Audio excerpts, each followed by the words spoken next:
किसी शायर ने क्या खूब कहा है, जिंदगी की खूबसूरती देखनी है तो कभी सफर पर निकलो।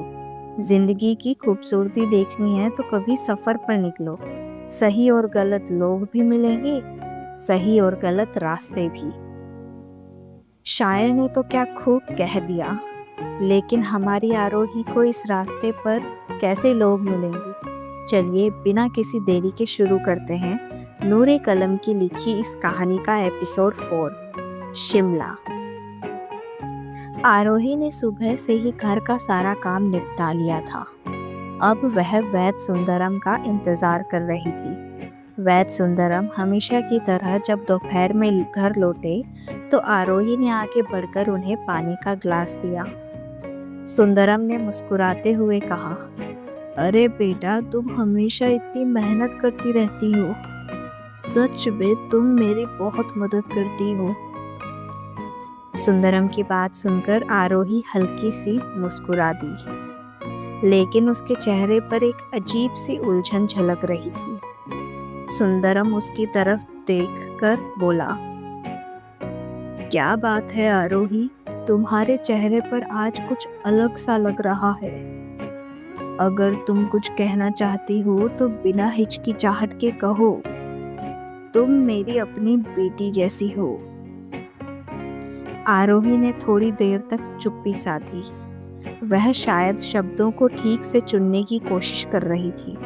फिर धीमे स्वर में उसने कहा, बाबा, पापा, मुझे शहर जाना है। आरोही की बात सुनकर सुंदरम चौंक गया। सुंदरम ने हैरानी से कहा, शहर? पर क्यों आरोही? वहां ऐसा क्या है जो तुम्हें जाना पड़े? सुंदरम के सवाल का जवाब में आरोही ने सीधे उनकी आंखों में देखा। आरोही की आंखों में आत्मविश्वास और एक अजीब सी चमक थी।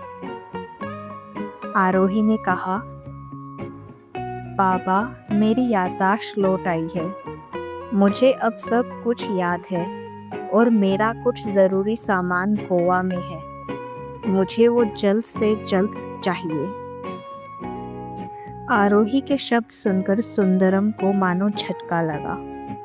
उन्होंने थोड़ी देर तक कुछ नहीं कहा, फिर गहरी सांस लेकर बोले, आरोही, मुझे पता था कि एक दिन यह समय जरूर आएगा। तुम्हारी आंखों में जो सवाल थे उनका जवाब तुम्हें खुद ही खोज रहा था। लेकिन बेटा, शहर तक जाना आसान नहीं है। थोड़ा रुककर सुंदरम ने समझाते हुए कहा, हमारे गांव से पास के गांव तक ही बस जाती है।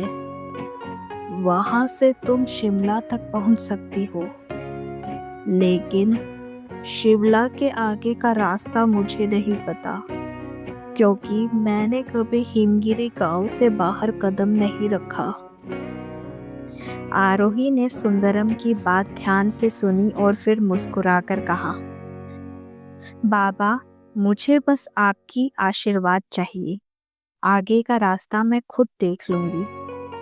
सुंदरम ने आरोही के सिर पर हाथ रखकर कहा, जाओ बेटा, भगवान तुम्हारे साथ है। जो करना है सोच समझ कर करना। मैं भी हमेशा तुम्हारे साथ हूँ। आरोही के चेहरे पर अब एक अलग ही दृढ़ता थी। उसे पता था कि यह सफर उसकी नई शुरुआत का संकेत है। वैद्य सुंदरम आरोही की बात सुनकर कुछ देर के लिए खामोश हो गए। फिर वे उठे और अपने कमरे की तरफ चले गए। ये देखकर आरोही थोड़ी चौंक गई। सुंदरम ने अपने कमरे में जाकर अपनी पुरानी भारी भरकम अलमारी खोली। अलमारी के एक कोने में छिपे 500 के नोटों की गड्डी निकाली। वह गड्डी लेकर सुंदरम वापस आरोही के पास आए और बोले, ये लो बेटा, यह तुम्हारे सफर में काम आएगा। इसमें करीब 1 लाख रुपए है।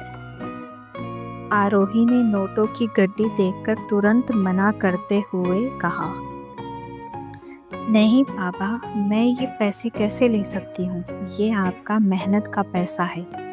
ये आपका है, मुझे इसकी जरूरत नहीं। सुंदरम ने आरोही की बात सुनकर मुस्कुराते हुए कहा, बेटा, इसे अपने बाबा का आशीर्वाद समझकर रख लो। यह मेरे लिए नहीं, तुम्हारे लिए है। तुम्हें इस सफर में कई मुश्किलें आएंगी और मैं नहीं चाहता कि तुम पैसों की वजह से परेशान हो। आरोही ने उनकी बात समझने की कोशिश की, लेकिन उसका दिल फिर भी नहीं मान रहा था। उसने धीरे से कहा, बाबा, मैं आपकी इतनी बड़ी मदद कैसे ले सकती हूँ? सुंदरम ने उसको सिर पर हाथ रखकर कहा, बेटा, एक पिता का फर्ज है कि वह अपनी बेटी को हर मुश्किल में सहारा दे। तुम इसे मना मत करो। मुझे खुशी होगी कि मैं तुम्हारे किसी काम आ सका। आरोही के पास अब इनकार करने का कोई कारण नहीं था। उसने भारी मन से पैसे ले लिए और धीरे से कहा, ठीक है बाबा, मैं इसे आपकी दुआ समझकर रख रही हूँ। आपका ये भरोसा कभी नहीं टूटने दूंगी। सुंदरम ने मुस्कुराते हुए कहा, मुझे तुम पर पूरा भरोसा है। भगवान तुम्हारे साथ है। आरोही ने उस गड्डी को अपने बैग में रखा और उसकी आंखों में एक नई उम्मीद और हिम्मत की झलक नजर आई। कुछ देर बाद शिमला के बस स्टॉप पर एक बस आकर रुकी। बस के दरवाजे से धीरे धीरे एक लड़की उतरी। लाल रंग का सादा सूट, गले में हल्का दुपट्टा और चेहरे पर एक सादगी भरा आत्मविश्वास। यह आरोही थी। आरोही ने बस से उतरते चारों तरफ देखा। 2 साल के लंबे अंतराल के बाद वह इस तरह की चकाचौंध देख रही थी। शिमला की ऊंचाई से नजर आने वाली हरियाली, ठंडी हवाएं और यहाँ की चहल पहल ने उसे कुछ पलों के लिए स्तब्ध कर दिया। उसने गहरी सांस ली और खुद से कहा, वाह, ये जगह कितनी खूबसूरत है। हर तरफ हरी भरी वादियां, सड़कों पर दौड़ती गाड़ियां और लोग इतने खुश नजर आ रहे हैं। यहाँ की ठंडी हवा और ये ताजगी, ऐसा लगता है जैसे मैं किसी सपने में आई हूँ। उसकी नज़र बस स्टॉप के पास लगे छोटे छोटे ढाबे और चाय के स्टॉल पर पड़ी।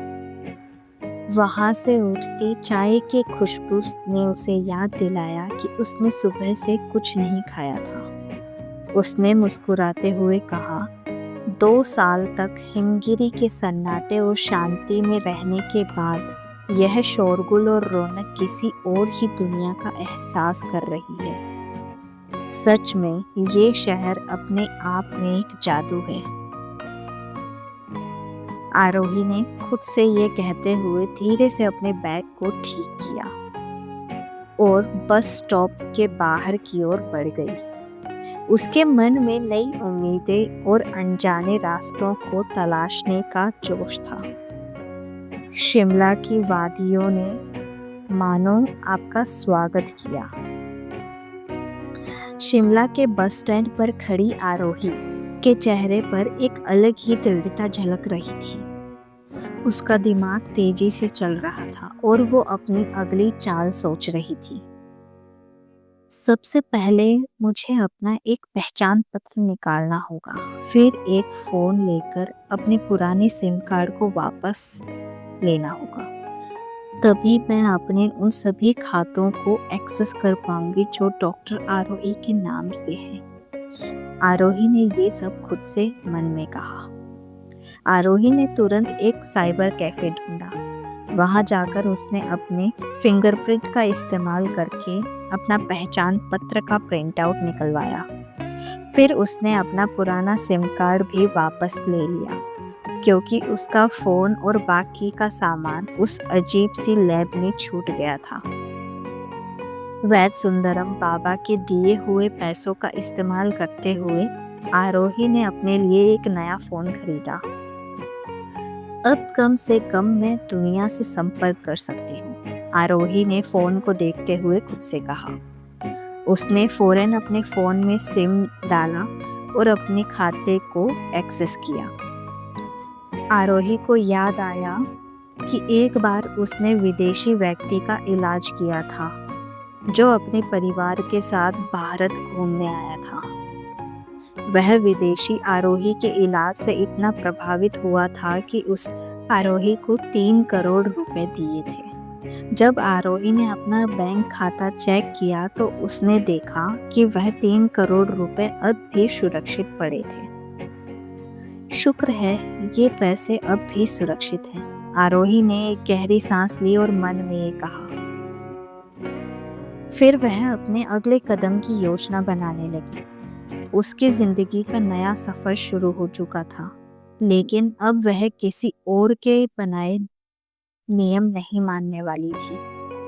आरोही के मन में एक ही बात थी, जो कुछ उसके साथ हुआ उसका जवाब वह जरूर देगी। आरोही का अगला कदम क्या होगा? वह किस तरह उस वैज्ञानिक से बदला लेगी? जानने के लिए सुनते रहिए मेरी यानी आपकी प्यारी मोमो की आवाज़ में ये कहानी, आरोही एक अनसुनी गाथा।